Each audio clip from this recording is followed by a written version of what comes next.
Previously on Judy Justice. He aggressively coaxed you into the chair, is what you're telling me, by complimenting you. I mean, he didn't physically drag you into the store. You walked in by yourself. Right. So you must be very good. She asked for something that would actually help her look more youthful. The medical devices that we actually retail, we demonstrate them on the clients. And then typically clients, when they see a difference, they're like, oh, wow. Listen, you're not selling me, sir. I want to know how the sale came about. And next thing I knew, Eric was practically on top of me. Well, I didn't feel that I was going to be able to leave the store. I've been held against my will before and kidnapped. Who hired you? Wasn't hired.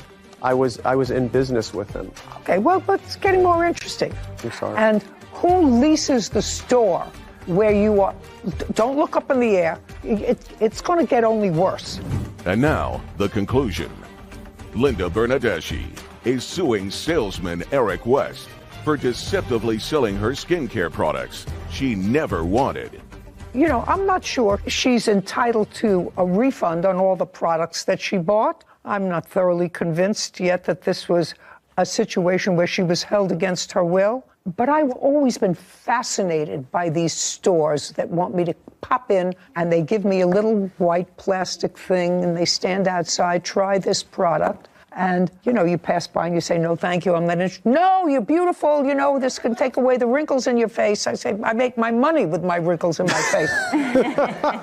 Right? And I don't want to take them away. I want them to stay. So that's what it is. So I've always been fascinated as to the business aspect of it. And I digress for a moment because there was some scam company that was all over the internet that said I had created a skin line years ago.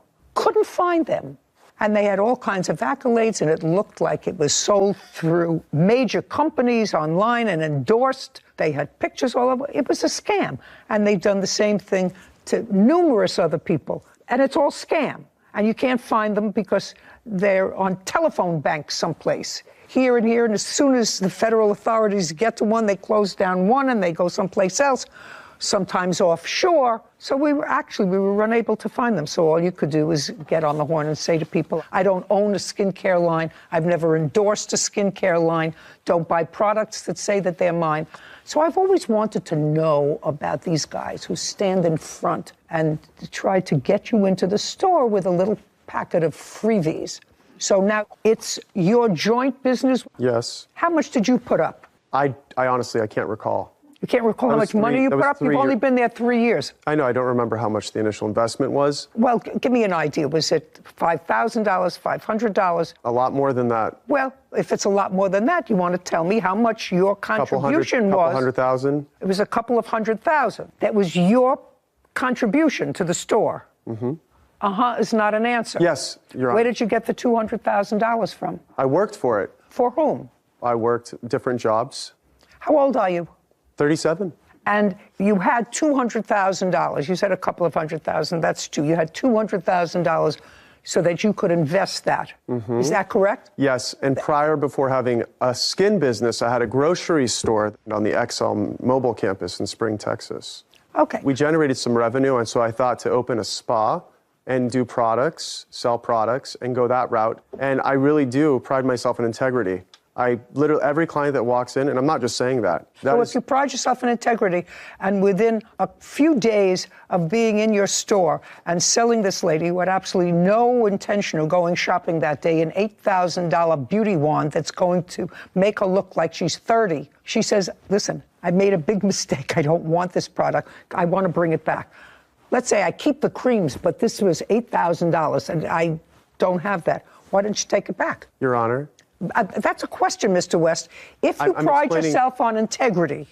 I'm explaining. She came back way past the allotted time. What's the allotted time? We have a 14-day in-store exchange only for in-store credit policy when you purchase a product. She told me that she was using her husband's credit card. Now I'm coming to find out that it's her roommate or guy that she's living with. I don't know the whole story, but I can tell you that the whole interaction with her was extremely professional. There was no aggression. I just asked you why.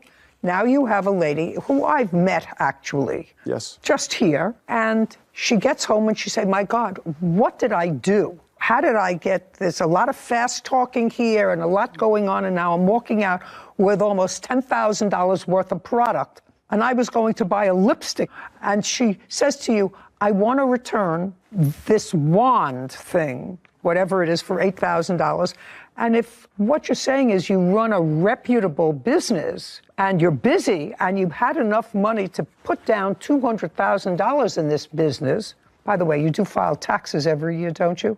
Yeah. When was the last time you filed income tax returns? What year? This year. How much did you earn? $173,000. From this business? From different businesses, but yes. Are you in this location all the time?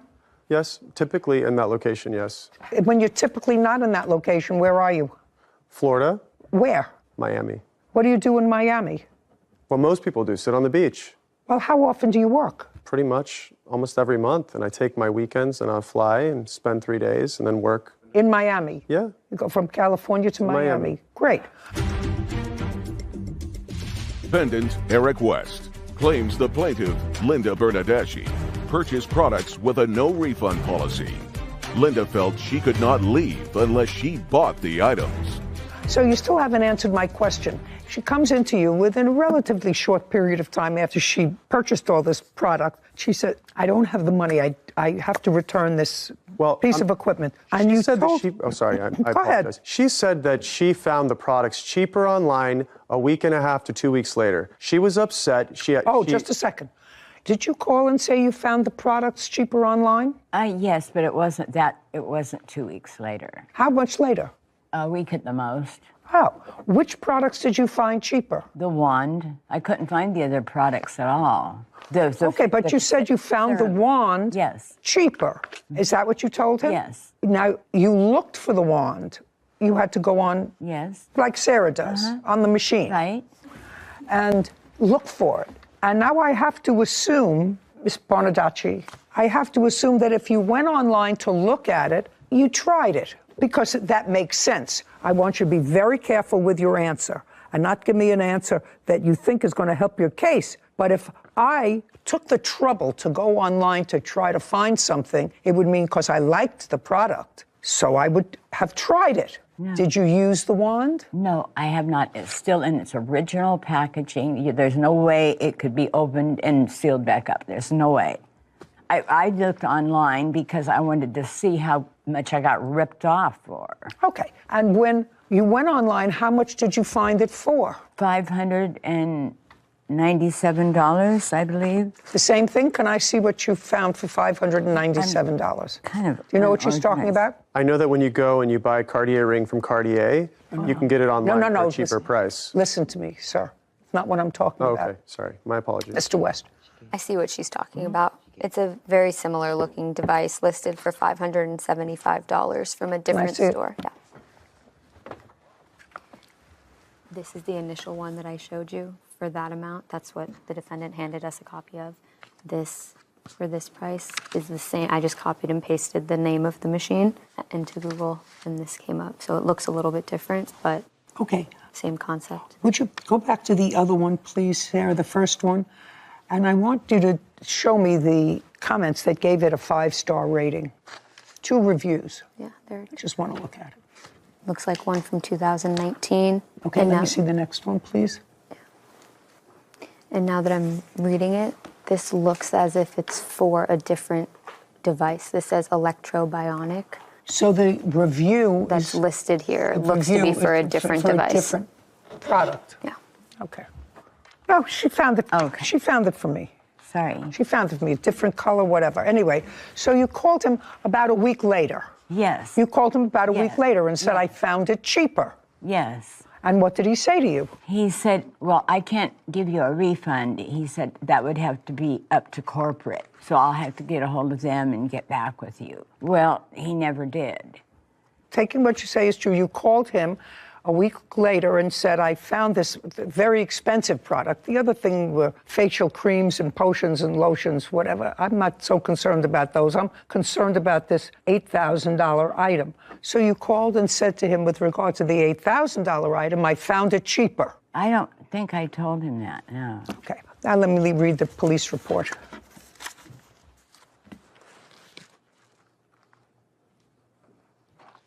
Okay.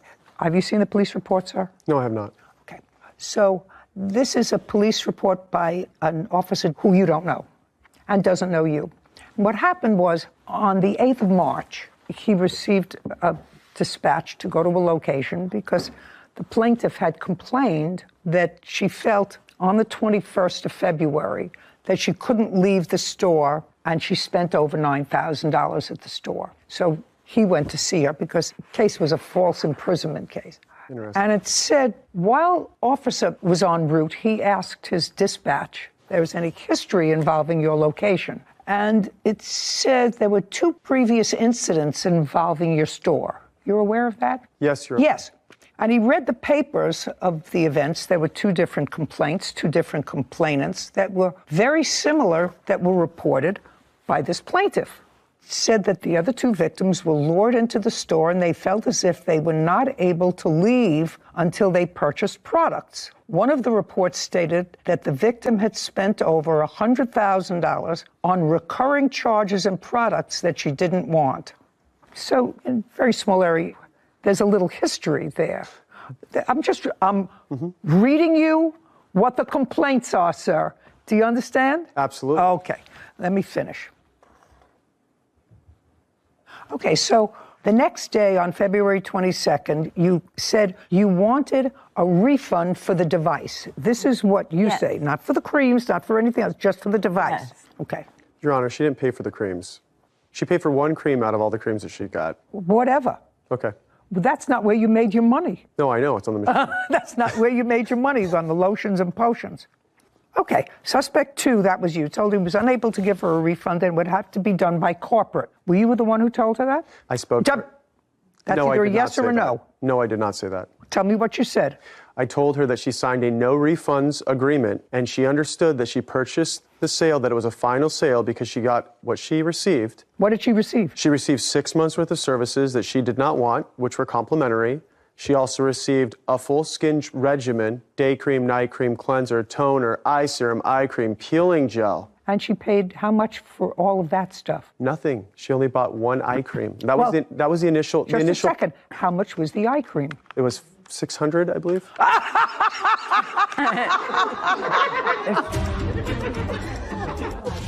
Defendant Eric West claims the plaintiff, Linda Bernadeschi, purchased products with a no-refund policy. Linda felt she could not leave unless she bought the items. The eye cream was $600. Okay. All right. Mr. West, I'm not going to waste any more time with this case. You're going to get your $8,000 back when Mr. West gets back his sealed wand. Do you understand? Yes. If it's been opened... It hasn't. If it's been opened, it belongs to you. Do you understand? Yes. If it's been opened and it came in a sealed package, it belongs to you. As soon as Mr. West receives... You're still in the same location? Are you still in the same location? That's either a yes or a no. I'm not in the location, no. What? There's another operator there, but just for the record, I believe that we opened the device because she wanted to know how to use it at the store. Just a second. Okay. So then you have no problem, sir. Do you understand? Yes. Unless she can return the item to you sealed, because she says it's sealed, and there's no way that it could have been opened. That's what she told me. If she opened it, that means she tried it. And if she tried it, it belongs to you. Do you understand? Yes. So within 5 days, he gets the product back. What? I just want to show you this final sale Just a agreement second. that she wrote. I understand what it says, sir. I understand what it says. I also understand that your little company had 2 prior complaints from that location. And it takes an awful lot for somebody who feels as if they've been taken advantage of to actually go to the police. Most people just write it off and said, I was being a real schlemiel and I was duped by this dope, or a dope that was duped by this dope. And just say, Your Honor. I'm going to eat it. What I'm telling you, sir, is I buy an awful lot of junk for my face. That's what old people do. They buy lotions and potions and stuff. I even steal some of hers. And I have plenty of dough. I have never, ever in my life spent $600 on eye cream. Ever. And so if she spent $600 on eye cream, that means she could have bathed in all the other products and you still would have made money. She is going to get her money back for this worthless piece of accessory, because it's worthless to her because she hasn't used it and she doesn't want it. And she's going to get it back from you when she produces the sealed package. That's it. And you're her witness? Yes. Do you live close by to this shop? Yes. Do you still run that place when you're not sunning in Miami? No, and those are the only... Just a second. The answer is no. What happened to that business at that location? There's another operator coming in, and our contract ended recently. So there's another company coming in to run it. Sounds like such a Ponzi scheme. The whole thing sounds like such a Ponzi scheme. No, it's called COVID. Judgment for the plaintiff in the amount of $8,000 when she produces the sealed item. Thank you very much. We're done here. This court is adjourned. This woman clearly had a bad episode of buyer's remorse, was emotionally unstable, used somebody else's credit cards that claims to be her husband, and God only knows what other kind of schemes she's trying to pull. Well, I think the judge made a very sound decision because the guy is a total fraud. She actually took advantage of me and took my time for 3.5, almost 4 hours, asking me, what is this? How does this work? What is this? How does that work? And I literally used all these products that she purchased and got to see results from that she was happy with when she left. Absolutely manipulated me, went out of his way to manipulate me. Well, she opened it in the store, so if she does return it, she'll have to seal it again with some kind of plastic sealer that they use like for those old VHS tapes when they used to seal them after you watched them from Hollywood Video. Beware, because there's a lot of frauds out there. I stand by my products. The product is intact. For once in my life, I am so glad that when I'm walking on the street, and we've encountered these people in our walks just around, like you said, around our neighborhood, for my resting bitch face. Because never once have they looked at me and said, she looks like an easy target for us to pull into the store. Not once. Would you give me an example of... Just, I think living in New York City as a woman alone, taking the subway for 3 years. I want you to look at me. No, I can't recreate it. You know it when you see it. You know it when you see it. I'm sure it's on one of our episodes. But I just am so disgusted with people like that know exactly what they're doing. He suns himself in Miami on the weekends, all on the backs of these poor older people who feel pressured, and maybe like she was saying, she lives with someone who's a recluse, who I'm sure she doesn't speak to that many people, and that's the whole scam. And I just feel so terrible that this guy takes pride in his business that is scamming people. It looks like a little bit of a shady business that he went into for $200,000, and now somebody else took it over. And not anyone with a last name. Yeah, There's never anyone with a last name involved in these things. People have to be careful. In the law, caveat emptor, let a buyer beware. That's okay. But this over-aggressive salesmanship reminds me, Sarah, of something that the Legal Aid Society, who were the defense team in family court, would argue in a closing statement in a robbery case to me. They would say to me, it's not a robbery. He was aggressively panhandling. That's what it was. It wasn't a robbery. It was an aggressive panhandle. This is just aggressive salesmanship, is what he's saying. Well, the line crosses between aggressive salesmanship and what amounts to, at least in her case, and the case of at least 2 other people who went into that store, feeling that they were uncomfortable about leaving unless they purchased something. You and I are tough birds. We would, you say, well, we're leaving. Oh, really? We're not leaving until we buy something? Yeah, right. But some people can't do that. That's not in their character. Anyway, if somebody puts them out of business, another business will just pop up. Because as, I don't know, was it W.C. Fields said, there's a sucker born every minute. I'm not exactly sure who said it, but somebody will. His ex-girlfriend, Jennifer Hancock, and her ex-boyfriend, Derek Jones, for personal property. Court come to order. All rise. Have a seat, please. Hello, Judge. Case number 2063, Martin versus Hancock Jones. Thank you. You're welcome. Mr. Martin, how old are you, sir? I'm 46. Who is this with you? This is my girlfriend, Kimberly. Case is not unusual, but sad. Mr. Martin, You had a long history of drug addiction. I did. From when to when? From 2002 until December 1st, 2020. I've been clean for 2 years on the 1st of December. Good for you. Thank you. Did you manage to get clean by going into a residential facility? I did, yes. How long were you in a residential facility? I was in 23 days in an inpatient facility, and I was just over a month in an outpatient facility. Are you currently working? I am. What kind of work do you do? I'm a production manager for a soap and bath bomb company. How long have you been working for them? A year yesterday. Are you in touch with your folks? I am. Back in their good graces? Yes, ma'am. There was a time when that wasn't true. Correct. This is what I gather this case is about. Miss Hancock was your girlfriend. Yes. For how long? We dated from November 2019 until April 2020. We separated for a few months and got back together in July 2020 and separated again in September 2020, so 7 months.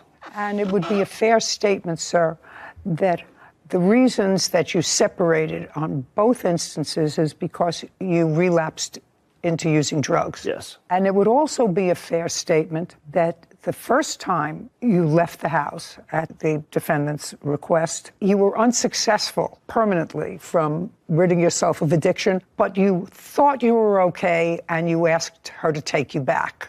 Yes. And she did. Yes. And you would have to acknowledge to me that made her, a forgiving person. Very. And someone who cared about you. Yes. I say all that to you because it's not my job today to exacerbate what appears to be a strained situation, which I assume from your papers has resulted in a final protective order in favor of Miss Hancock, keeping you away from her for how many years? Permanently. Forever. Yes. And that was after a criminal case was resolved, and that was a criminal stalking case. Yes. That was resolved, and it was resolved in her favor probably, and I don't know this for certain, probably with a plea from you. Yes. And when you enter a plea, the judge always asks you, you understand your right to have a trial, you have a right to examine witnesses, you have a right to call witnesses, and by making this admission, it is the same thing as a guilty verdict. Correct. Judge did tell you that. Yes. I assume. I mean, I remember making those statements many, many times. A long, long time ago. I'm surprised I still remember any of it. And you're supposed to remain away from her. Yes. So the first question I have, well, I know why you're here. You're here because you say the last time she threw you out, and she threw you out not only because she found drugs that you were using again, but she had a fear that you were selling drugs out of the house, and she couldn't be involved with that, which is perfectly legitimate. You would have to acknowledge that. Absolutely. You'd also acknowledge, and I'm reading these papers sort of between the lines, your complaint, her answer, and the countersuit, that Miss Hancock had a child. Yes. A son. Yes. How old? When you were 15 living? at the time. And uber impressionable age, and the fact that you were using drugs in the house, it really exposed him to something that a teenager shouldn't be exposed to because his mother has feelings for that person who's drug addicted. Yes. And I assume you had warm feelings at some point for this 15-year-old. Absolutely. At the time, your parents had asked you to leave the house. I was living with my parents at the time. Jennifer asked me to move into the house because Mr. Jones had placed a GPS tracker on her car, and she was concerned about her safety with him. So you were dating at the time? Yes, I was living with my parents before I moved in, yes. Okay. Was that a happy situation? At the time it was, yes. It didn't get difficult to laugh. Moved away from that. And when you moved in with Miss Hancock, according to you, you were not paying rent. Correct. You were, in fact, working. I was. And according to you, you were working, not paying rent, and buying certain things for the house in lieu of rent. That's what you say in your papers. Yes, I bought things for the house. Yes. Those were exactly the words that you swore to. You said, I also spent over $10,000 on things for her place. Correct. In lieu of paying to live there. Correct. What things did you buy? I bought a dryer. Dryer? I put $1,200 into her son's Ford, fixing it. I bought... Okay, so you paid for some things for her son. What else did you buy for the house? We went to Costco several times and spent $1,000. Okay, so you towels. went, just a second. I'm not interested in Costco several times. You know, you do use toilet paper, don't you? Absolutely. What else did you buy for the household? I bought a battery for a Ford car. I bought a Keurig. I bought a rug, towels. I paid for the vacations while we were together. I bought some home lights for the outside. Come on, keep going. What else did you buy? And what else did you buy for the house? So far, we're not close to $10,000. That's all. Well, you swore to the fact that you spent $10,000, that you bought things for the house in lieu of rent. So far, you've given me maybe $2,500. Okay. And that includes a couple of trips to Costco. So I want to know, what else did you buy for the house? Did you buy televisions for the house? I bought televisions. Just a second. How many televisions did you buy? I bought two. And how much were they? One was $1,700. The other one was $500. What else did you buy for the house? Those are the only items I remember buying for the house. Great. Now, what items do you claim that, because that's what this is about so far, what items do you claim that Miss Hancock kept that belonged to you when she told you to leave the second time? I have text messages saying... No, don't tell me text. I don't want to hear text messages. I want to hear what items you claim are your property that she kept when she told you to leave the second time. That requires things: a fishbowl, a guppy, a pair of shoes, a tie. And if you say any of those things, I'm going to throw you out of here because I don't waste my time over guppies. Yeah. So tell me what you are alleging that she kept. 2 TVs. Okay. An entertainment center. Just a second. You didn't tell me an entertainment. You told me you bought 2 TVs, $1,700 and $500. That would fit into the $10,000 of what you spent in the house. Entertainment center. What did you pay for the entertainment center? Originally, I paid $1,200. What else? I'm also asking for the return of a rehab center that she was kicked me out of, $2,500. Oh, don't be ridiculous. Keep going. Okay. And then 47 Nintendo 64 games. 47 what? Nintendo 64 games. So, Mr. Martin, because I'm going to make short shrift of this case, as you can see right now, and your girlfriend looks like a nice lady. I don't know why you're here. His ex-girlfriend, Jennifer Hancock, and her ex-boyfriend, Derek Jones, owe for personal property. Jennifer and Derek are countersuing for harassment. Okay, so far, all the things that you told me that you bought for the house barely add up to the $10,000 that you swore that you purchased for things for the house in lieu of paying rent. Do you understand? I do. If I may also add, when we were separated the first time, I sold my marital home for $47,000. I cashed it at my bank and I put it into an account with her that I was an authorized user on. I did not get that money back because she removed my name from the account. So that money also went to purchase things while we were together that were for the house. I don't remember specifically what we bought. It was close to $20,000 that wasn't returned. But Mr. Martin, I can understand that. But you know, this is a court. Okay. This is not a guessing game. This is not a game show. If you're saying that because of whatever reason you put your money into an account that she had access to and you spent money together on the house from that account, I can't help you with that. Okay. Do you understand? I do. I mean, it was a time that was a fog. Did Miss Hancock and or Mr. Jones ever return any property to you or to your parents' house? They did on November 20th. That was in 2021? Yes. What month in 2021 did they return things to your parents' house? It was November 20th to the 21st during the night. Were you present? I was not. I did not live there. So I would assume that you found out that that property was delivered to your parents' house from either Miss Hancock or your parents. My parents. And your parents aren't here today. They are not. Your girlfriend was not there when they were delivered. I have signed affidavits from them. From whom? From my parents about the property. Are your parents in any way disabled, or are either one of them in the military? No, my father was in the military, no longer. Well, that's the only reason you don't come in person to court if you're disabled, and I might accept an affidavit, or if you're unable to come to court by virtue of the fact that you're in the military. None of those things apply here, so I'm not taking any information that you have in an affidavit. Suffice it to say that they did, over a 2-day period, return a lot of property to your parents' house. Yes. And that based upon my rough guesstimates, because you can't help me out anymore with that you swore in your complaint, Mr. Martin, that you spent in lieu of rent $10,000 Yes. in the home. Yes.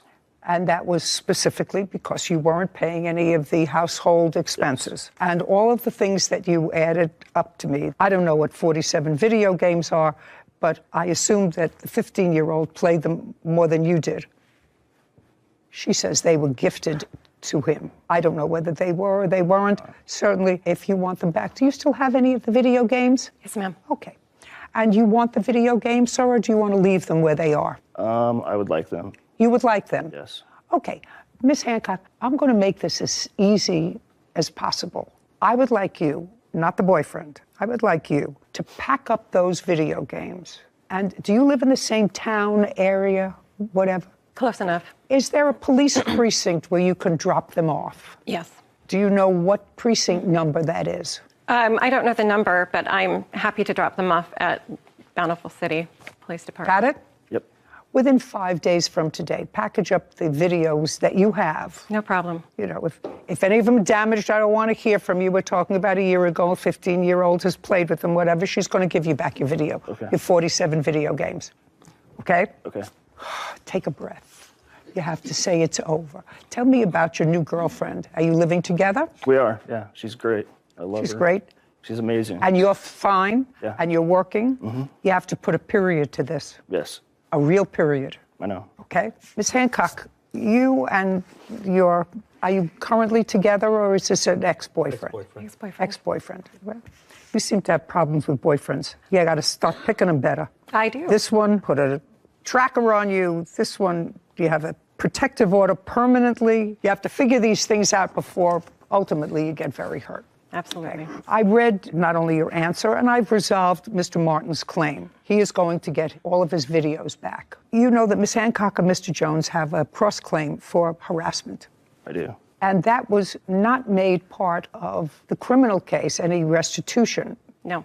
It was not. Did the district attorney request any restitution? No. Why not? I was actually not involved. It was a criminal case, not a civil. Well, you were the complainant in the criminal case. The state of Utah is the one who filed it. But you were the complainant. They may have filed it. It actually says right here, state of Utah is the plaintiff. Of course. So, I know that I did contact the police and ask them to do So that. you were the complainant. Okay, yes. You know, it's the state of New York versus John Jones. It's the state of Utah versus John Jones, but there has to be a complainant. Yes. Somebody who was robbed, somebody who was the victim of stalking, somebody who was the victim of an assault. That's the complainant. That's who you were. Sorry, I misunderstood.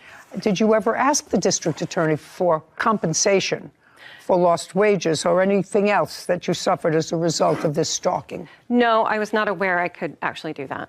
Okay, well, that's not something that I consider, but there is part of your counterclaim that is particularly troubling to me. And it is your claim on the counterclaim that Mr. Martin, at some point, photoshopped pornographic pictures of you. Yes. And disseminated them. Yes. When did that happen? It was left on Derek's car. And I'm not sure when, because Derek found it and didn't tell me about it for a while because he was upset and he didn't want to upset me about it. When did you find it, Mr. Jones?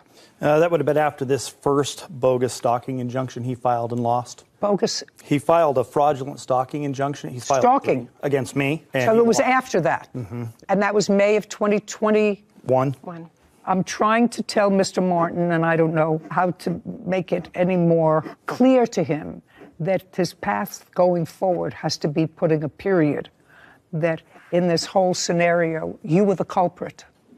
I did not do what they're claiming right there. Absolutely, 100%. I did not. You did not? Absolutely not. Okay. Let us assume, Mr. Jones, that you found on your car a pornographic picture that had been photoshopped with Miss Hancock's face and someone else's body. I'm assuming for a moment that that's true. Not that I have to look at it. I assume for the moment that's true. What proof do you have that Mr. Martin put that on your car?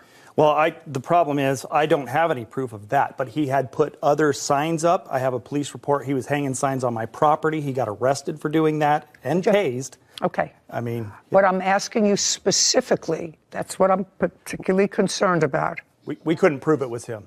We couldn't prove it was him. Okay, fine. Do you have a new boyfriend?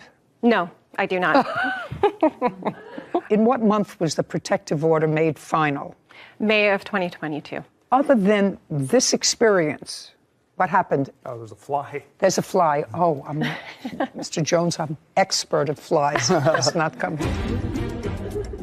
He's accused his ex-girlfriend, Jennifer Hancock, and her ex-boyfriend, Derek Jones, of keeping his personal property. Jennifer and Derek are countersuing, claiming Brian was harassing them.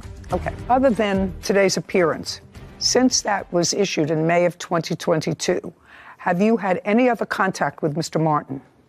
No. Have you? Yes. Tell me when. 5/7/2021. We called the police. No. Pay careful attention to my question, Mr. Jones. Between May of 2022 and today, have you had any contact with Mr. Martin? Just his files, his claims. He keeps filing protective orders against me. When was the last time he filed a protective order against you? Well, he tried filing one a week before this, and I have that A week as well. before what? Before this case. Okay. And I have What that date? police report. They told him no. Okay. So they didn't allow him to file it? That one. But he's filed several others. I'm talking about between May. Nope, that's the last one. That was the last one. I'd like to see it, please, Kevin.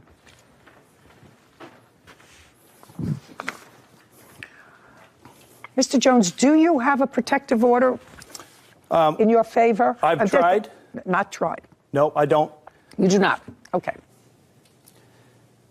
Your Honor, I have a video of catching him stalking my house, hanging signs.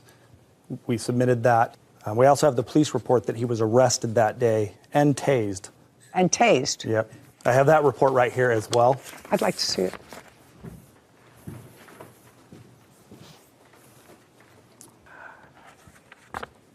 Mr. Jones, I'm going to go back to just May of 2020. Since May of 2020, have you had any contact with him? The answer is either yes or no. Yes. When? He's submitted letters to my family. He has emailed me. I'd like to see the letters he submitted to your family. These are some. He said, oh, there's more. These were cease and desist Just letters. 1 second. Just 1 second.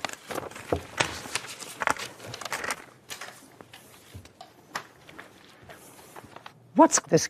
Mr. Jones texted me a text that says tweaker, and that's who I...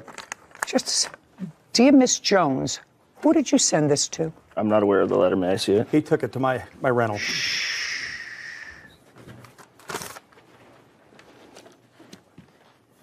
What are you giving me? These are letters he submitted to my houses or my rentals when he was trying to find me to Just a serve. second. This was in relation. Mr. Jones had a temporary stalking injunction in place against him on February 7th, 2021. On May 5th, 2021, he was served that stalking injunction, and that is when the incident with the Bountiful Police took place that you're reading right now. Mm-hmm. He showed up to where I was getting my oil change. In addition to that, he has sent Facebook messages to my girlfriend that she's here to testify on. I'm going to tell you that you see how calm you are? Not him. You understand that? Not him.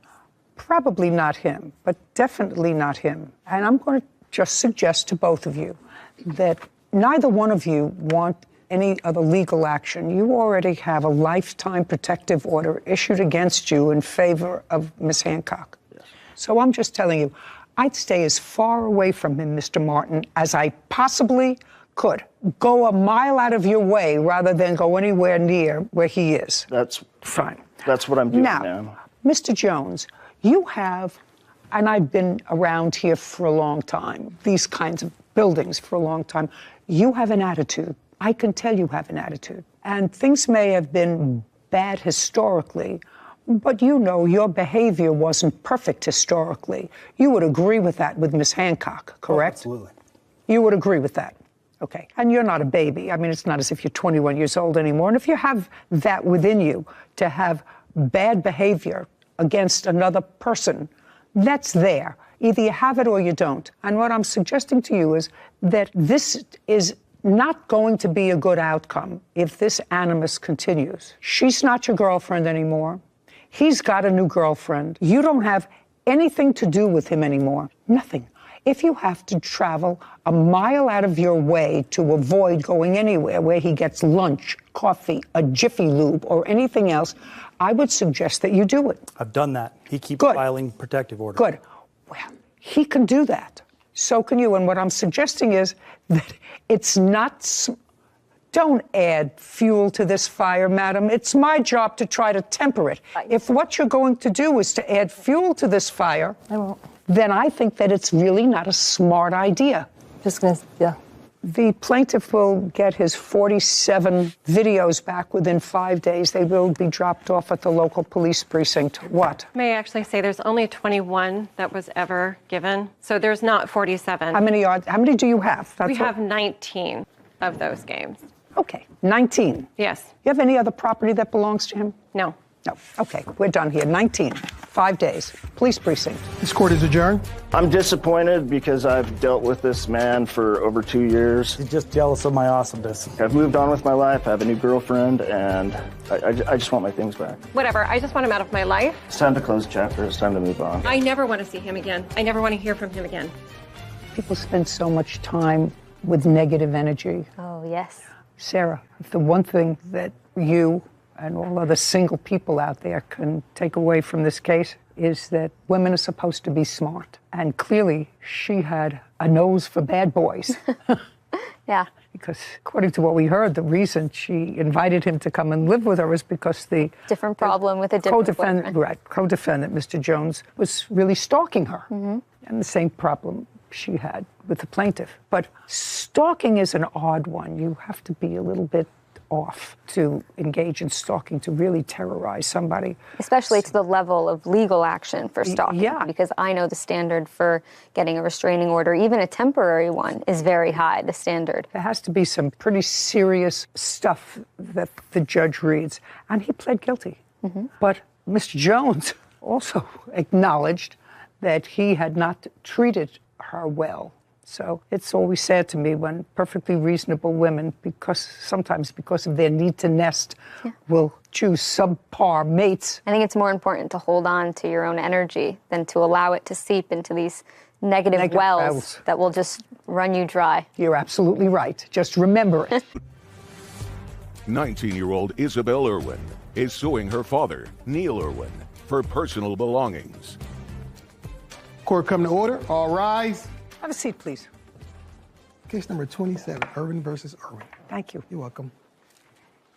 Miss Irwin, this is your dad?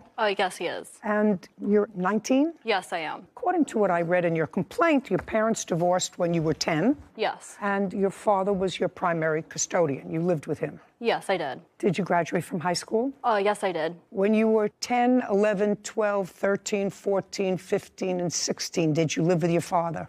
At the age of 15, I moved out because... Okay, so at age 15, you moved out? Yes. Because here you said, when I was 18, my father kicked me out of the house for no good reason. Yes. Guess what? Well, you just told me that you left the house when you were 15. Yes, and I lived with my mother for 2 years, and... Okay, so from age 15 to 17, you lived with your mother. Yes. Is that because you were having difficulty with your father? Yes. Okay, and then you went to live with your mother. Yes. But that didn't last. No. So now, at 17, you go back to your father. Yes. And you stayed with him until you were 18. Yes, correct. So far, I have the fact that your family is a little dysfunctional, but that you had certain problems. I moved out when I was 18. Just to say that. Would that be a fair statement, that you had some problems? No, it would not be. Okay.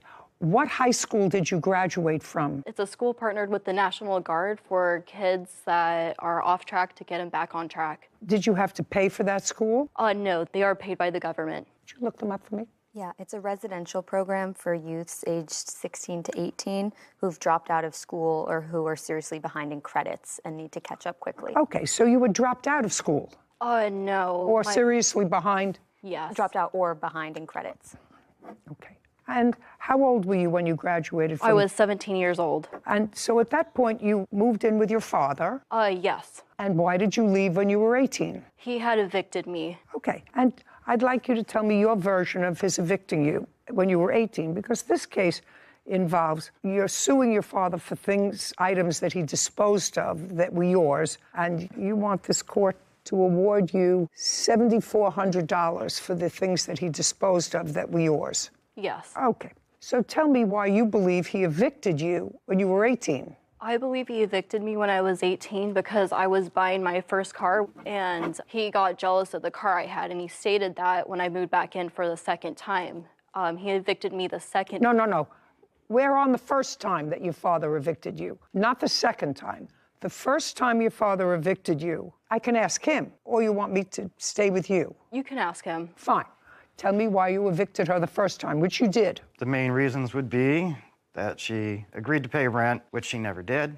She working? Off and on. I'd say over the past 2 years, she's probably had, from my guesstimate, 15 to 20 jobs, all ranging from an hour or a day, I think the longest being about 3 months. Can't maintain a job, would prefer to smoke pot all day in her room and hang out with her boyfriend, basically. Which at the time, for the first eviction, she did not know Corey. Okay. But she still does the same thing. Yeah, well, that's unfortunate. That's what you indicate here. So that was the reason that you evicted her the first time. And that was maybe in June? I would have filed that June 9th of 2021. June. Okay. But she came back shortly thereafter, in October. The sheriffs removed her August 13th, 2021. Is that because you asked her to leave and she wouldn't? It's a 3-step process. And I had a 24-hour notice posted to the door after 34 days. Well, she's your daughter. Yeah. So there must have been some discussion, Mr. Irwin, with her, you saying to her, listen, this is not working out. There wasn't a discussion, Your Honor. Was not? I served her the first notice. We talked about it. Oh, you talked about it? Prior to me filing. I told her I would do it. I don't think she believed me. She knew you wanted her to leave as a result of that discussion. Yes. And she didn't. She did not. She had lived with you off and on, with the exception of 2 years that she lived with her mother, and part of it in a residential program.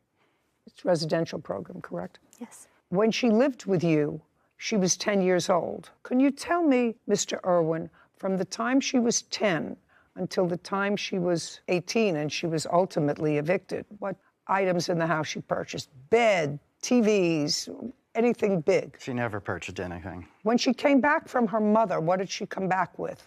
I believe just a few clothes and a bag. She had to kind of run back. And to the best of your knowledge, had your daughter maintained any sort of gainful employment the last 3 years? No. So other than the clothes she came back with when she was 17, there were no big-ticket items? There were a few by the time I had to evict her the second time, but I would have furnished those, being, bed set, furniture, bed. Tempur-Pedic bed. I think that's part of what she's really wanting out of this $7,400. Okay, so you purchased a bed? Yes. Because you didn't have one in the room where she was? I was just trying to take care, yeah. I was using the room for my own purposes. I live alone until she moved back in, and usually welcoming of my daughter coming home, so I furnished a room. Okay, so that's why you left the first time. The first time you left because he got annoyed that you were hanging around doing nothing and smoking pot. I did pay rent, right. too. Right. No, and weren't doing it much. No, I was not smoking often. We're not doing much, is what I said. Yes, I had a job. I worked at the beginning of the year. For how many days? I worked there for about 3 months, and then I worked as a kennel technician for about 2 months. What happened to both those jobs? My dad, his alcoholism, he would never let me sleep in the room as I was paying rent, and he would lock me out. He would lock me out. Okay. He would lock me out, and he would flip the garage switch, so I wasn't able to get access to the house. I wasn't able to get clean, so I couldn't obtain the job, and my mental health wasn't there for that job, so that's why I took the kennel technician job, and that's when he evicted me. Where are you living now? With my boyfriend. That's him? Yes. And where are you working now? I am unemployed. Sorry, that's easy. So now you're not working. Now nobody's locked you out. Nobody's made it impossible for you to work. And what kind of work does your boyfriend do? He is construction. I do DoorDash. Okay. Your boyfriend is construction? Yes. How old is he? He is 20 years old. You're Corey? Yes, Your Honor. Who do you live with? My mom and her new husband. How did I know that? How did I just know that? It's so perfect to be old that I mean, I asked the questions. I could have asked the questions and answered the questions. So you and your girlfriend live with your mother? Yes, Your Honor. Did you graduate from high school? Yes, Your Honor. And what's the name of the company that you work for? Landscape. Do you work for them full time? Yes, I do. For how long? I've been working for them about 2 months now. 2 months? Yes. Prior to that, what did you do? I worked for Chewy. Chewy, the dog products? Yes, Your Honor. What happened to that job? I just wasn't liking the job anymore, and I thought I could do a lot harder work, and that's what I strive to do, is just continue trying to be the best person I can. And what does your girlfriend do all day when you're out in your landscaping job for the last 2 months? She stays busy going to the gym and making sure that everything is in tip-top shape, and just bringing me lunch when I'm on my break for work. And you're living in your mom's house. Be a fair statement. You don't have to be a math wizard, which I am not, because you don't have enough money to move out into your own place. Yes, Your Honor. Does your mom work? Yes, she does. Who else lives in the house? Her newly husband. Now, you have a room in your mom's house? Yes, Your Honor. Is it furnished? Yes, Your Honor. Who bought the furniture? I bought the bed set, and Tell me when you bought the bed set. I bought it about 2 years ago because we moved there recently. So what you're telling me is you purchased a new mattress Yes. with your earnings. Yes, Your Honor. And how much was it? It was about $1,500. And if you left the house, you would want to take your mattress because you bought it. Yes, Your Honor. You wouldn't take any of the other furniture in the house because you didn't buy it. Yes, correct. Whether it's your dresser or a TV in your room, your parents bought that. Yeah. The mattress you bought. Yes, Your Honor. Now you can sit.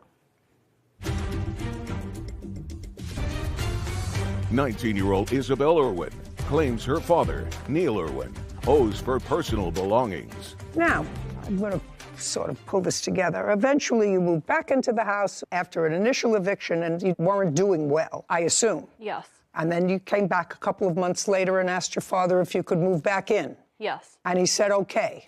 Yes. And that didn't work out. He was unhappy with the arrangement. I was paying rent before. He was kicking me out, so I decided not to pay rent. Whatever the reason, he wasn't happy with it. You were gone for a couple of months. He evicted me, yes. Yes. Well, he evicted you for a reason, Miss Irwin. You have to stop being a baby. He evicted you for a reason. He took you back because you went there. You said, I have no place to go. I assume, without going into specifics, because you look a little frightened, and I don't have to get that crazed with you because it sounds like a very sad situation. He said, it's not working out again. I want you to leave. And when you left, you did not, according to you, take your stuff. And your father, at some point after he received a text message from you, which I assume you have, sir. I do. Which said, have a nice life. After he received that, waited a while and disposed. That was a statement I made because I asked him to help me fill up my tires because they needed air, and I saw him pull into the Safeway parking lot and leave with his groceries, and he never helped me. Okay, so you said have a nice life. And then you want a whole bunch of things from the house. Now, I want you to tell me, with your limited work history, which you have, hardly enough to sustain yourself, because in October you came back to him and said, I need a place to live. So I want you to tell me what you purchased. I purchased the Tempur-Pedic bed. And who did you purchase it from? My father. You purchased it from your father? Yes, he made the original purchase and said I could just give him the money, which I did. Okay. And how much did you give him for the mattress? $3,000. That's incorrect. Show me that you gave him $3,000. I can't figure that you had saved $3,000. I gave him that to purchase the mattress because that was the time I was purchasing my car. How could you purchase a car? You don't work. You don't work.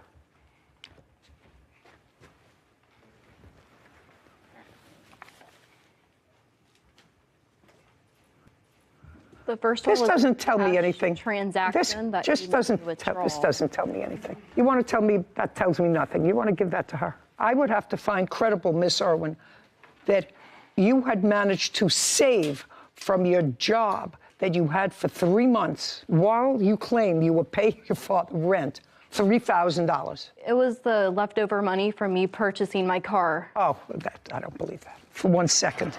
Okay, you want to tell me about the mattress, sir? Okay, simply put, I got one for myself when she wasn't living with me, and the mattress I furnished her with, it was a floor model. He gave me a good deal on it. I think it retails about $3,500. I got it for $2,300. My daughter and I did have an agreement that she could purchase the mattress for $1,800. However, as you may have figured out, that did not occur. And this was after she moved back in October, or when she was... Yep, yes it was. After she moved back in October? Yes, Your Honor. Okay. Mattress is staying where it is. Okay. Now let's go to dresser, nightstand, and TV. So you acknowledge that none of those things you purchased, bed, dresser, nightstand, and TV. No, I did not purchase that. Okay. Now that's your father's. He threw out my clothes, shoes, and jewelry. Now, you were evicted. Yes. Was it an actual eviction? Did marshals come to the house? No. I got served the eviction notice on June 30th. He illegally locked me out. No. Just June 30th. Yes. So on June 30th, you were given an eviction notice that said that you had to be out on what date? In 30 days. Okay. So far, is that correct, Mr. Irwin? It's fairly correct. I do have the 30-day no-cause notice to quit that she was served. Okay. And on what date did you leave? On July 1st, because he had thrown a camera. Just a second. At my boyfriend. You left on July 1st? Yes. Tell me how you left. I packed a small bag and I had left. You packed a small bag that contained what? A few of my clothes and whatever I could grab for a few nights. And where did you go? To my boyfriend's house. So you went to Corey's house? Yes. Do you have a laptop? I do not. Do you have a phone? Yes, I do. Did you take the phone? Yes, I did. You took some clothes with you, and you knew that you had an eviction notice, correct? Yes. Tell me what jewelry you allege your father threw out. He threw out my necklace my boyfriend had bought me. He threw out... Which boyfriend? This boyfriend, Corey. Tell me about the necklace.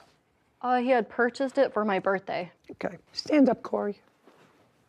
Tell me about the necklace you purchased. I had purchased it from K Jewelers. I had purchased it for about $250. Okay. When? On her birthday, just a little before. When's her birthday? February 20th. Did she wear the necklace? Yes, Your Honor. Every day?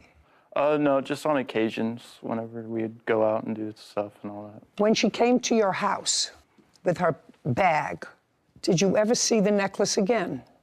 No, I did not, Your Honor. Do you know where this necklace is? I do not. Did you throw away a necklace? I guess anything's possible because when she left and sent me the "have a nice rest of your life" text, it looked like a hoarder's room, so I guess anything could have been in there. Who cleaned it up?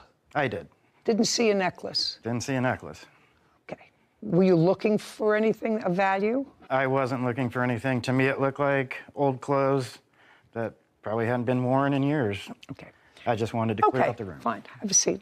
Other than that necklace, what other jewelry did you have? I had some rings I purchased from Ojai, California on a trip I previously took for my dad. Okay. What else? You took a bag of clothes. What specific? Because you had jewelry, shoes. I assume you took some shoes with you because No, you're going to be I did there. not. Well, you were wearing a pair of shoes. Yes, I was. I was wearing my old shoes. Okay. When you got rid of all of the stuff, Mr. Irwin, you didn't go through any of it? No, I did not. Did you give her any notice that she had 10 days, 2 weeks to get her stuff? I did not give her notice. On what date did you dispose of all of her stuff? It would have been around July 20th, about 20 days after or so. Okay. Well, but even according to your eviction notice, she had 30 days to vacate. Well, if you read the actual eviction notice, it's 5 days. After 5 days, you have to file another part of the eviction notice, which is unlawful detainer, meaning that she is now there illegally. So she left within the 5 days willfully. 19-year-old Isabel Irwin has accused her father, Neil Irwin, of throwing out her personal property. Neil claims he paid for Isabel's belongings. Okay, so you didn't file the next step. I did not. So she left within 5 days. That was the agreement. And she just left the place a mess. A mess, yes. Okay, who is this? This is my mother, Janice Leonard. Could you stand up, please, for a moment? Miss Leonard, how many grandkids do you have? Well, from Neil to I have 6. Did you and Miss Irwin get along? Oh, yes. She came to, we lived in Idaho at the time. I had an equestrian center. So every summer she would be there all summer long. We taught her to ride. She had the best horses. She jumped. She was a fantastic rider. But as the years went on, it was just getting more difficult.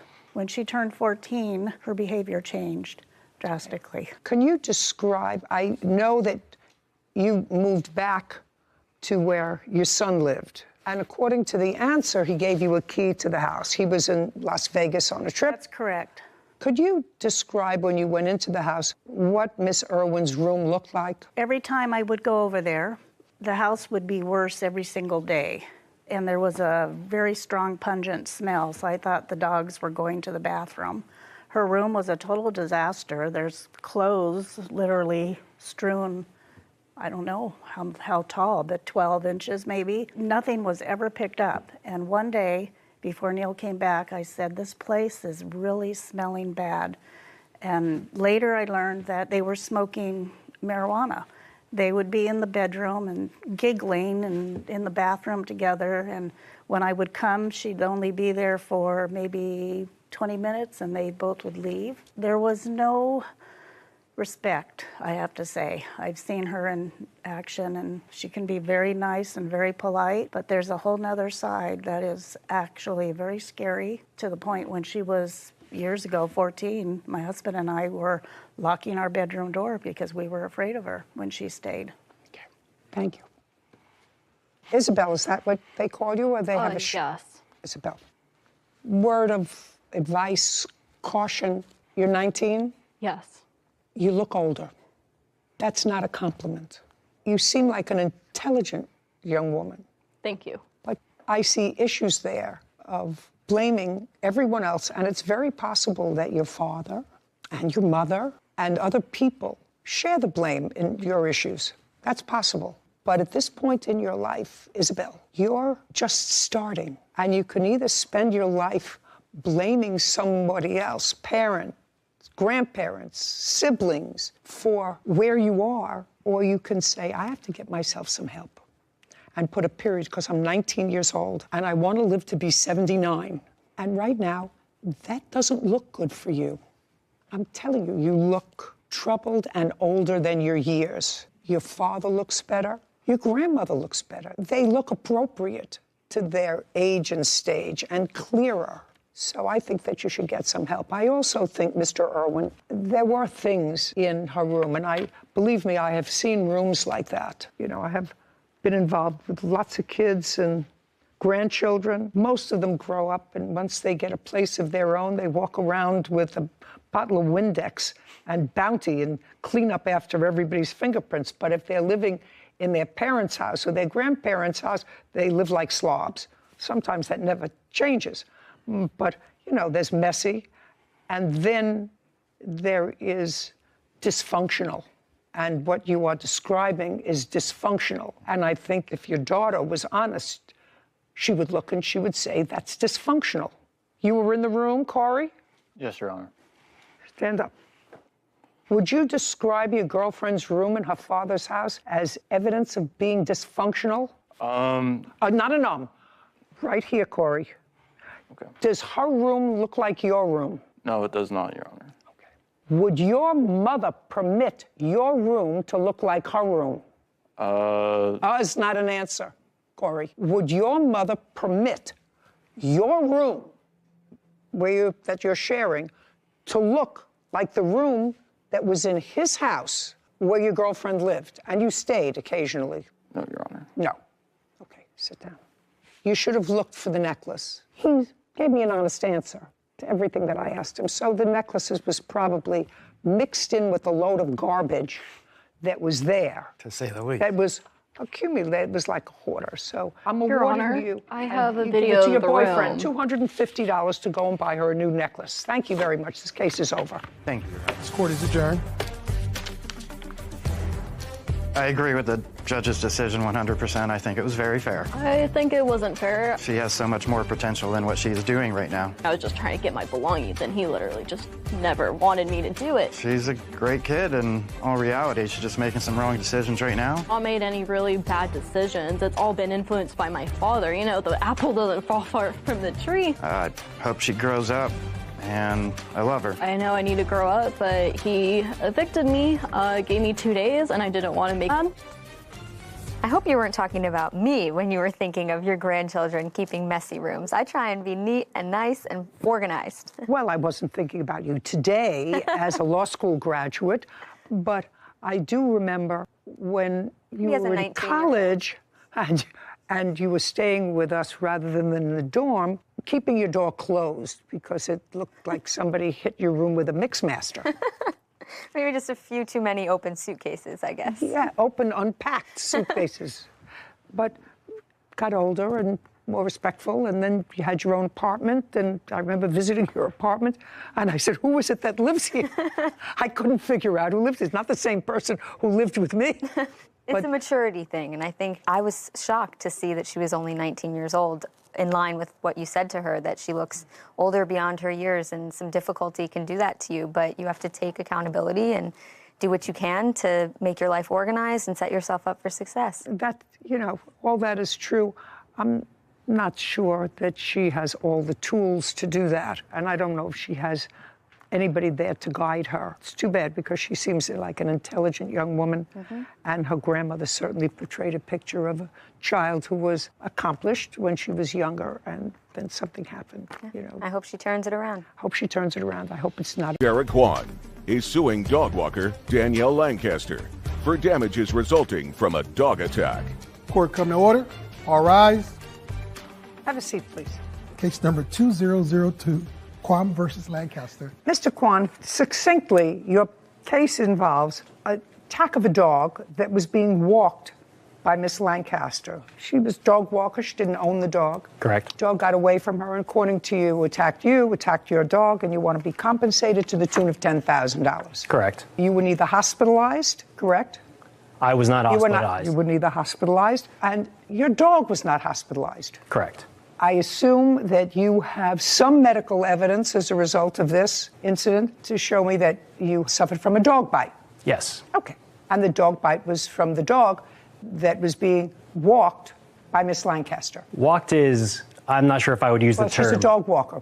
Yes, She's but a it was dog off walker. leash. She's not the owner of the dog. Correct. The incident happened what date and time? December 22nd, 2021 at approximately 1:30 p.m. And you were walking your dog, which is what breed? A 20-pound wiener dog mix. And you were a dog walker. How long had you been in charge of walking this dog? At that point, it was about a week. What kind of dog was it? I believe it was a boxer mix.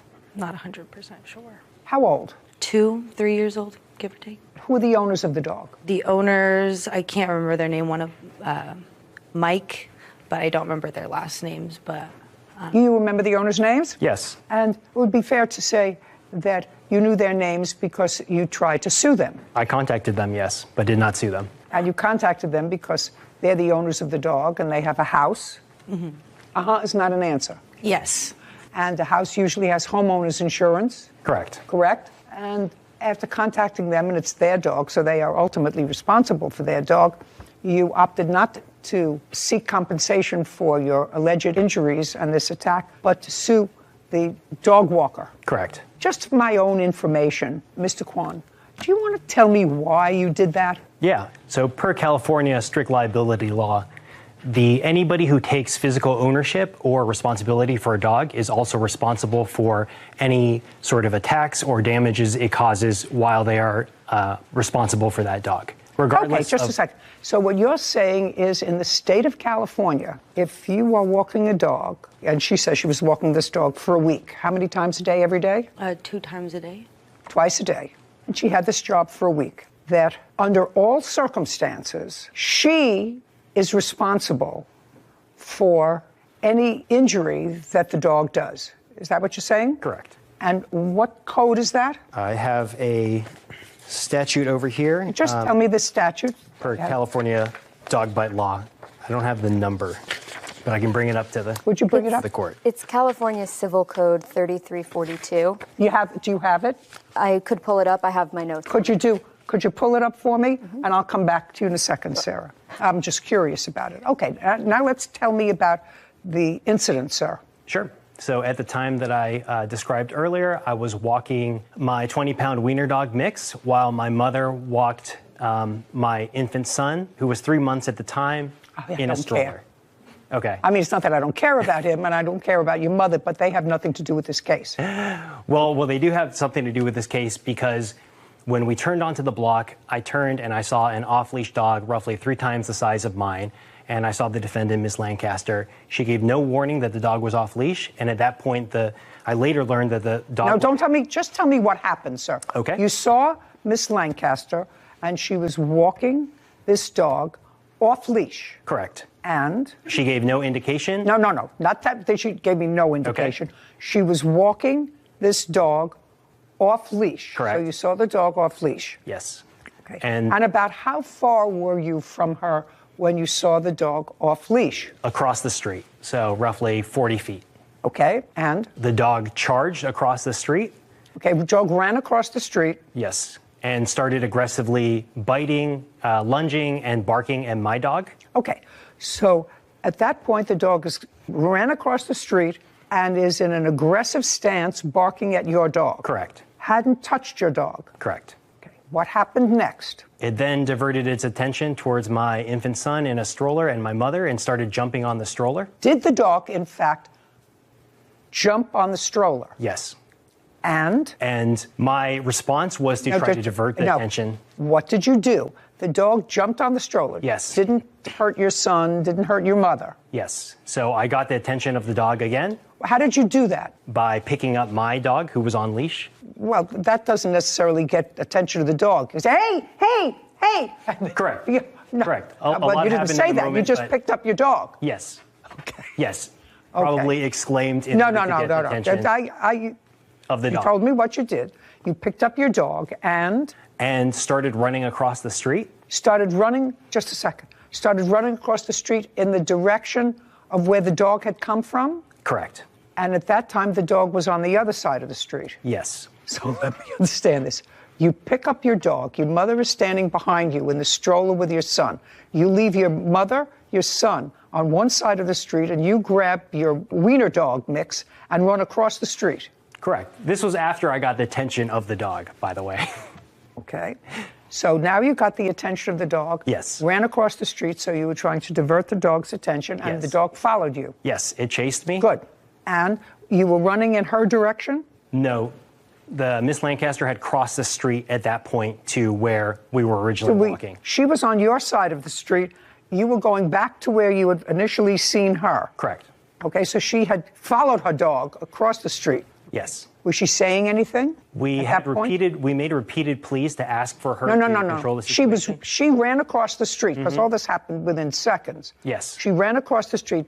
Was she saying anything to the dog? She was yelling, "I'm so sorry, and I can't do anything." Okay, is that what you were yelling? I think I was yelling, "I'm so sorry, I don't know what to do," because I was in an extreme state of panic. I was probably having a panic attack. I'm so sorry, I don't know what to do. Okay, and? And after I ran across the street, when the dog chased me, I fell down. The dog ended up biting me on my left arm. Okay, and I'd like to see whatever medical report you have from the bite on your left arm. So the doctor said that... No, don't tell me what the doctor said. I haven't... Could I see? I have a picture. May I see Absolutely. a medical... Did you understand my words? I said, may I see a medical report I do not from have a medical doctor. report. So you didn't go to the doctor? The question is, did you go to the doctor, Mr. I did Kwan? a virtual doctor's visit because this was during the height of the pandemic. And what was the name of the doctor with whom you had a virtual visit? I do not remember. Should remember. You're suing for $10,000. You should have all that information. Because if you have a virtual medical visit, Mr. Kwan, there is a record of that. Doctor keeps a record of that. Do you understand? Correct. Okay. So now you're down, and this happened, according to you, on December 22nd. Did you get the dog's information? I did. On December 22nd? Yes. When did you speak to the owners of the dog? I spoke to the owners actually that day because I wanted to get the rabies vaccination paperwork. Did you get the rabies vaccination paperwork? Yes. On the 22nd? Yes.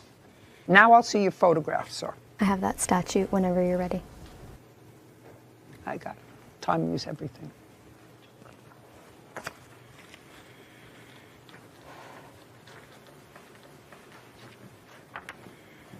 Okay, so the knee injury is when you fell. Correct. And the arm is a combination scratch and maybe tooth mark. Yes, there are tooth marks on there, but not punctured. I don't know. This long thing is not a tooth mark. So just one other question, Mr. Kwan. When you told the owners about this on the 22nd, when was the next time you contacted them? First, you wanted to find out whether or not the dog had received rabies shots. You were satisfied that it did, that you didn't have to see a doctor other than a virtual visit with a doctor whose name you don't remember. When did you decide not to sue the owners of the dog, who are homeowners, and who have homeowners insurance? Yep. I wrote the owners of the dog a demand letter, and that is when I contacted them back, probably about 2 months after the incident. Okay, so you wrote them a demand letter. Correct. And did they respond to your demand letter? Yes. Do you have copies of those letters? Yes, I do. I'd like to see copies of your letter and their response. That's the demand letter that I just want to see copies of your letter and their response. Are they both here? They did. They responded by calling me on the phone, not with a formal written statement. Really? Claims dog walker Danielle Lancaster owes for injuries resulting from a dog attack. Oh, you say the dog's a pit bull. The dog was a pit bull? I believe so. Dog a pit bull? I asked after the incident. I did ask as well if it was a pit bull. They said no, it's a boxer mix. You have a video of the incident. You have a video. Somebody has a video. Yeah. Correct. Someone's Ring camera. Okay. I'm going to allow you to tell me what the owner said in the conversation that they had with you. I'm not accepting it for the truth of the statement, only that you had a conversation with them, which is why you brought this action against Miss Lancaster today. Correct.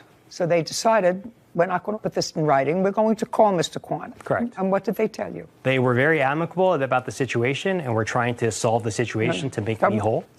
Being amicable is subjective. I want you to tell me what you said to them and what they said to you. What they said to me was that they would look into their homeowner's insurance policy in order to compensate me. Through a series of conversations, I decided that my grievance was not towards them because they were not exhibiting negligence in this situation. Oh, no, I don't believe that, Mr. Kwan.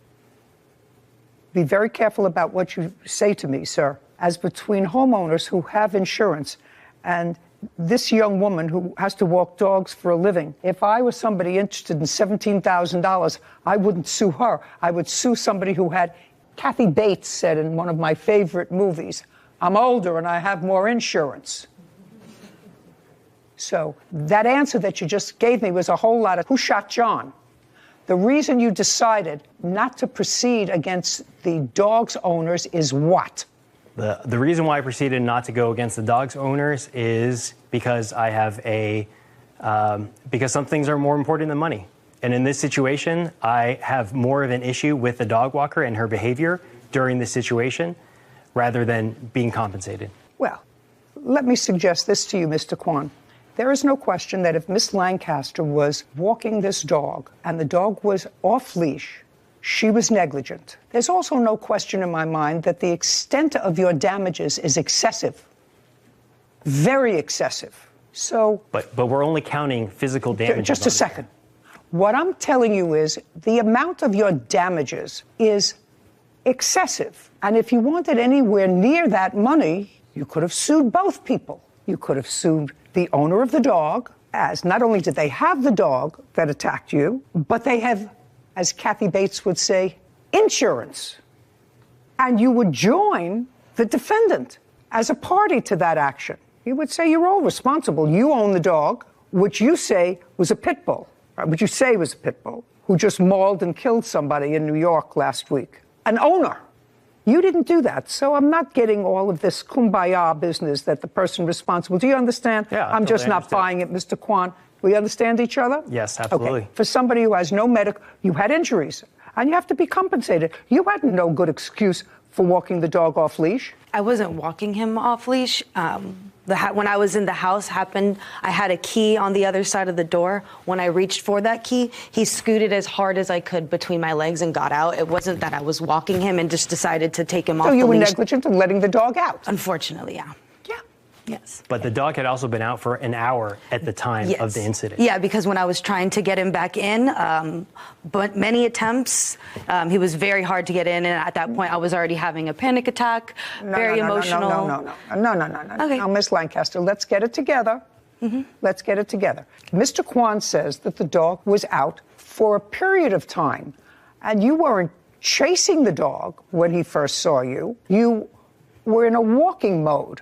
So the dog may have initially gotten out. Miss Lancaster, don't. You know, I'm an ecumenical abuser. Were you out with the dog for a period of time? Yes. Did you have a leash in your hand? I think is not an answer. Did you have a leash in your hand? No. How long were you out with the dog? Probably around an hour at that point. Okay. I was trying to get him back in, and twice I did have him by the collar, and he wasn't having it. You didn't have him by the collar when he ran across the street? No, but before then I did. don't care what happened before then. Okay. Before then, I was 21 years old, and I looked great in a bikini. Now, not so much. All right, Mr. Kwan, this letter was written to Miss Lancaster. Correct. I asked you for the letter that you wrote to the owners of the dog. I do not have that with me right now. Could we key up this video that I understand we have?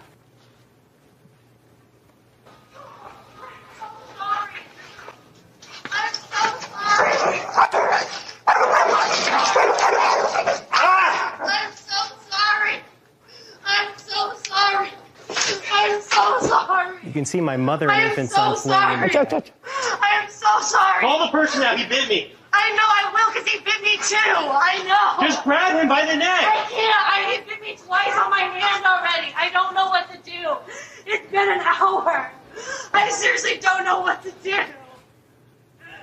He bit me twice already. And I tried to get him on the leash, and he bit me twice. I don't know what to do. I am so sorry. I am so sorry. Can I see the beginning of that and see if you can freeze frame on the dog, please? By the way, you do have a leash in your hand. Yeah, I just realized. Yeah, I do have the leash actually. So I'm going to walk over to the monitor.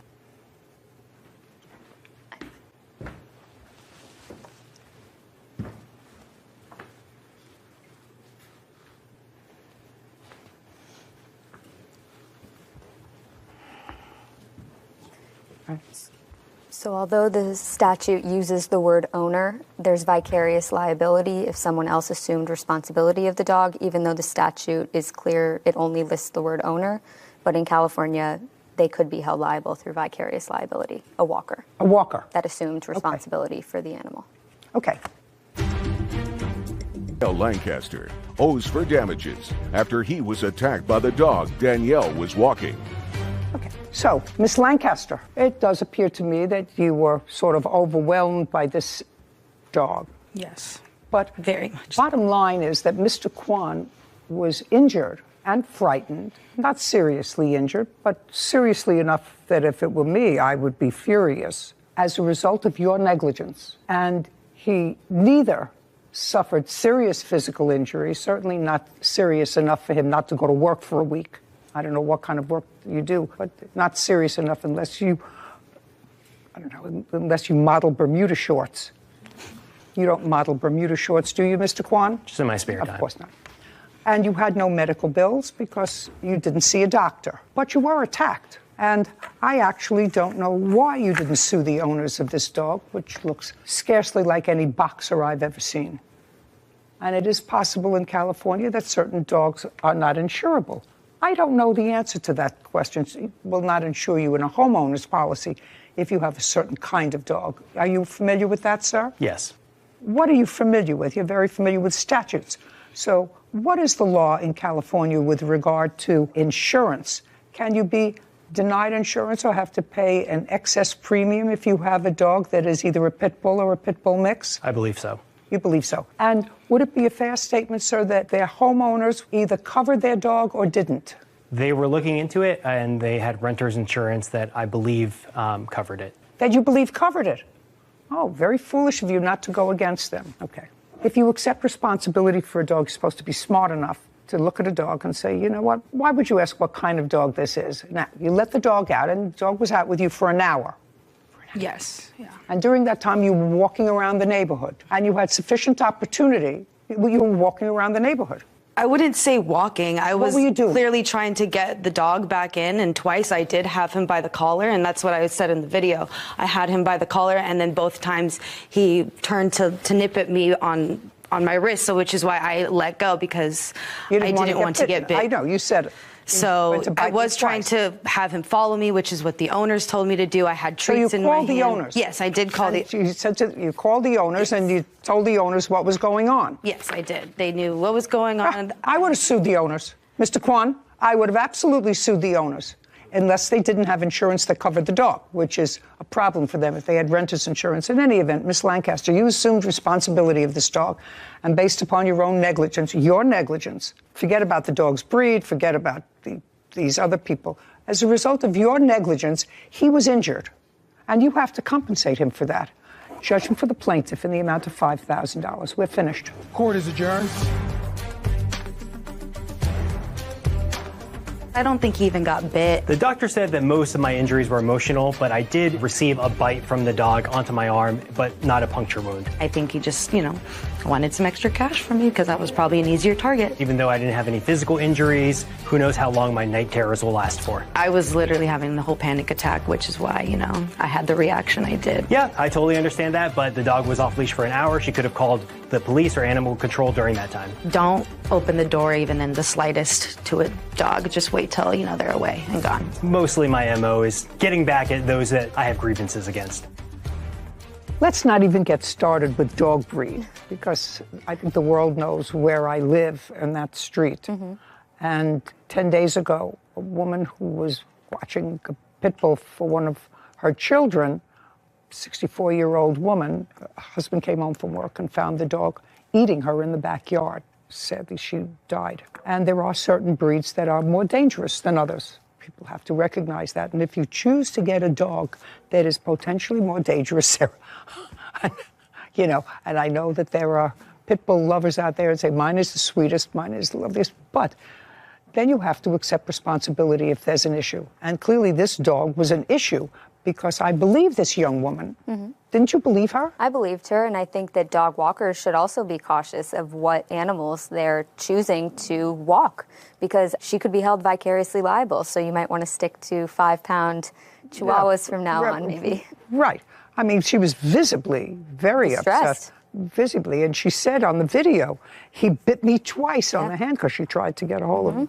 But she was still out with the dog for an hour. But he was, in fact, injured. Mm-hmm. And whether he went to the hospital or not, that's pretty traumatic. Yeah. I don't think you can level it down to actual damages from a bill, but there's some component of punitive damages as well for the pain and suffering and trauma from an event like that. That's true. But forget falling down and being attacked by a dog. Our family would feel as if, you've got a splinter in your hand as a result of somebody's negligence, or a nail that went into your foot as a result of somebody being careless. It's very frightening. Anyway, people have to use their